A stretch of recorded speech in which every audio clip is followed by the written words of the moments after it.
Happy Sunday morning, everyone. It is Victory Sunday in Columbus, Tim. It is 12:05 as we talk. a.m. on the East Coast as we talk.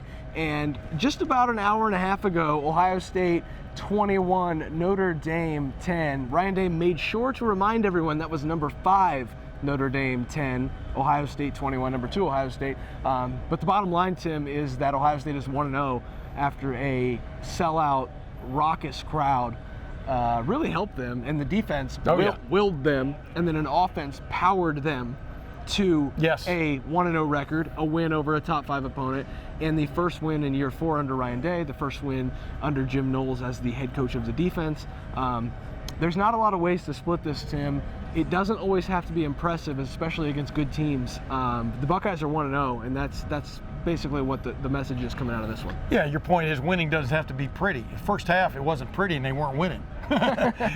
Second half got a little prettier as it went along there in that mid stretch from the middle of the third quarter to the end. But I'll tell you what still stands out to me as we're standing here about 45 minutes after the game got over was that last drive for a touchdown, 95 yards. Trevion Henderson got it going.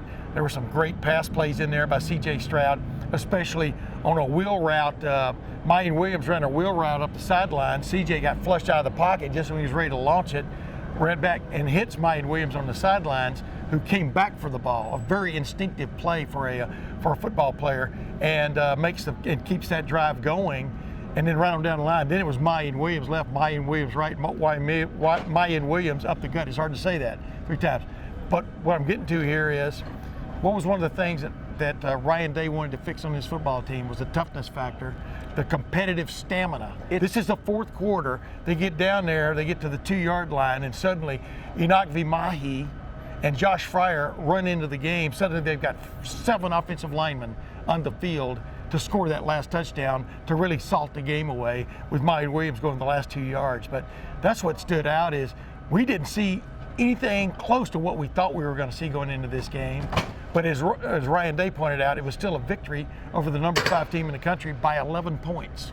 And Tim, one of the most interesting things to me is we came into this game, everyone came into this game saying, if Notre Dame's going to win, Notre Dame needs to muck this game up and really make it a messy, ground and pound environment and hold on to the ball.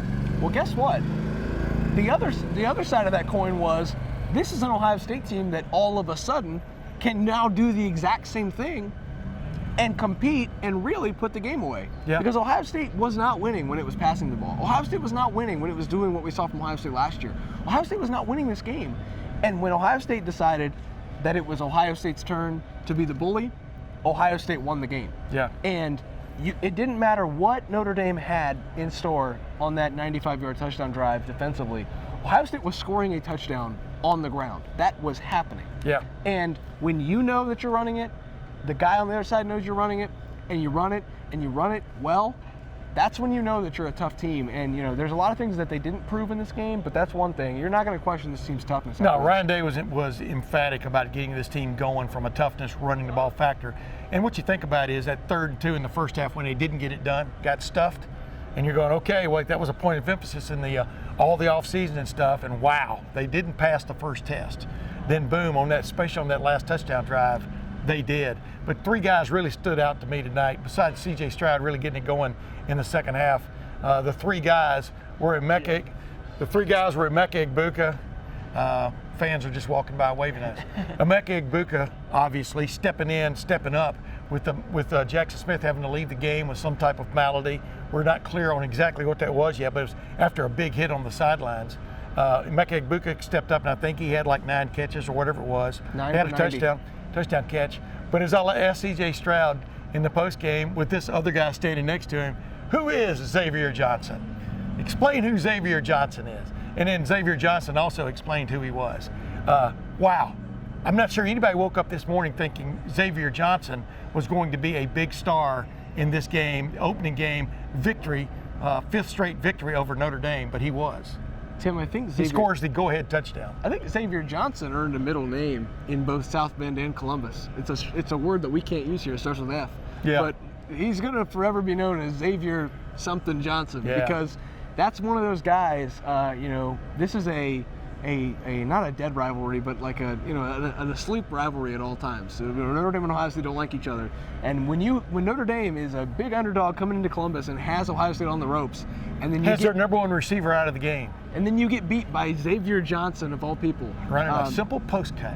That's the same post cut we've seen a Ryan Day offense score on so many times. It doesn't matter who you run it with. Garrett Wilson, Chris Olave, Jackson Smith and Jigba, Meke Buka, Xavier Johnson. Xavier Johnson, I'm going to write about this early Sunday morning. People can read it on lettermenrow.com because it's too late right now to be opening up stories. He had one of the great minutes in Ohio State football history, catching that 24-yard pass, catching that shorter pass from 24 yards for the first down on that drive, and the very next play running that post cut and breaking wide open, and C.J. Stroud laying it right in there perfectly. And then after the point after attempt on the kickoff, he makes the tackle on the kickoff. Yeah. There aren't very many people in history who have done that little what do you want to call it, triple threat or trifecta.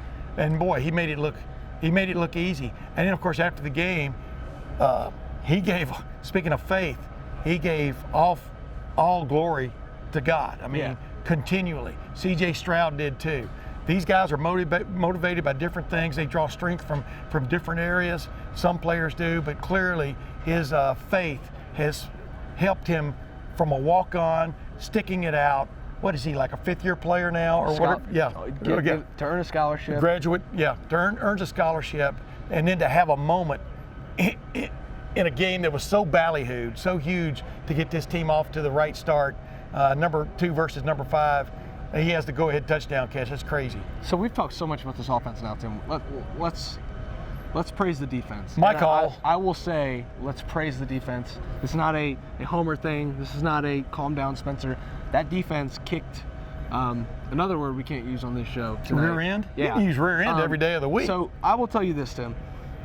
And I know that you can say, well, if you take this away, if you take that away, if you take away the first play of the game, that was just a missed tackle that led to a field goal, and on a 3rd and 2, a missed tackle followed by a penalty also on the same play. Yeah, but then another drive, a 3rd and 2 that turns into a miracle 5-bobble catch on your back for a first down that turns into a touchdown drive.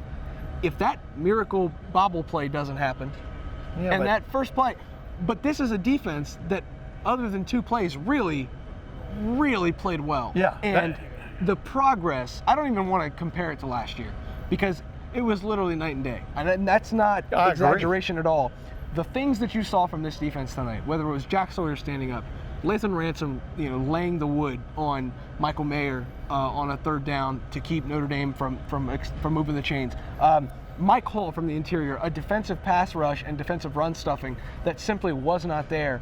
The only thing I could think about every time Audric Estime touched the ball was last year in this building, a Notre Dame or an Oregon running back getting the ball from about the 20-yard line on the first drive of the second half and just taking it 80 yards untouched for a touchdown.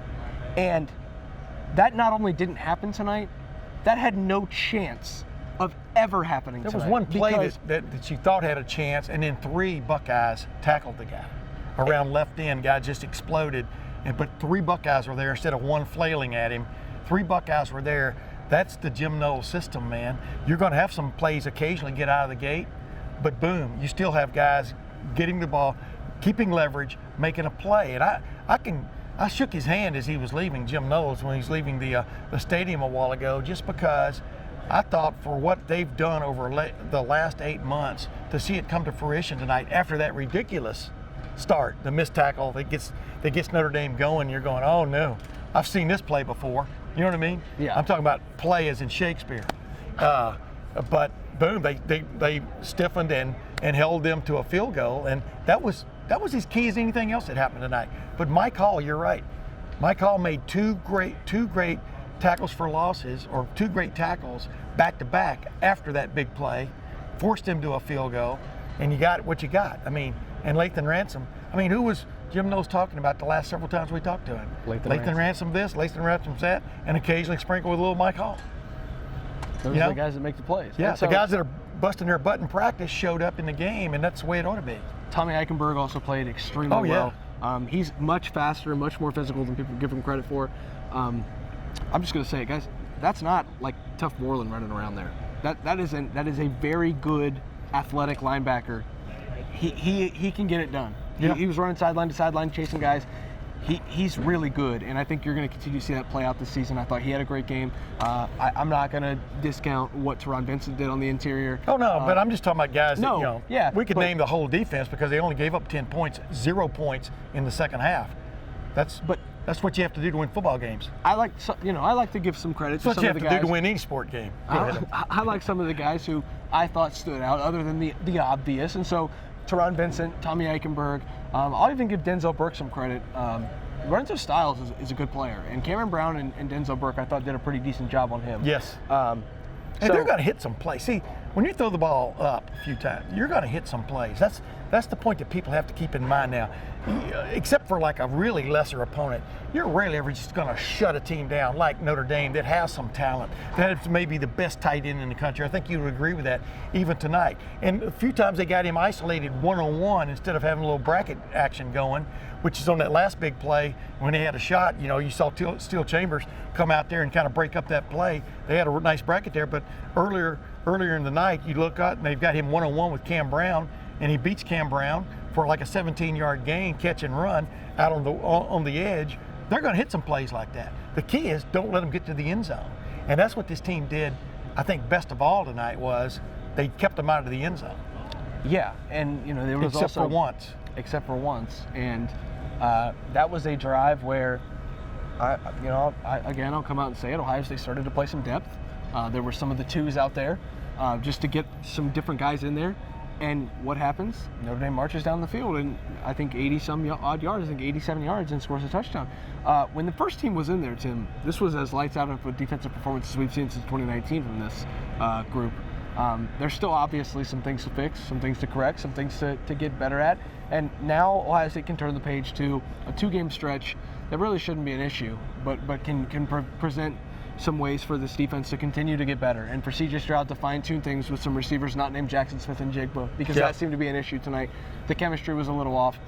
Arkansas State and Toledo. Arkansas State scored 58 points this tonight, but it was not against anybody like this Ohio State Notre Dame team. They're going to have a plan now. Yeah, and so maybe we shouldn't discount them, but now Ohio State heads into a 2-week stretch before the Wisconsin game at the end of this month.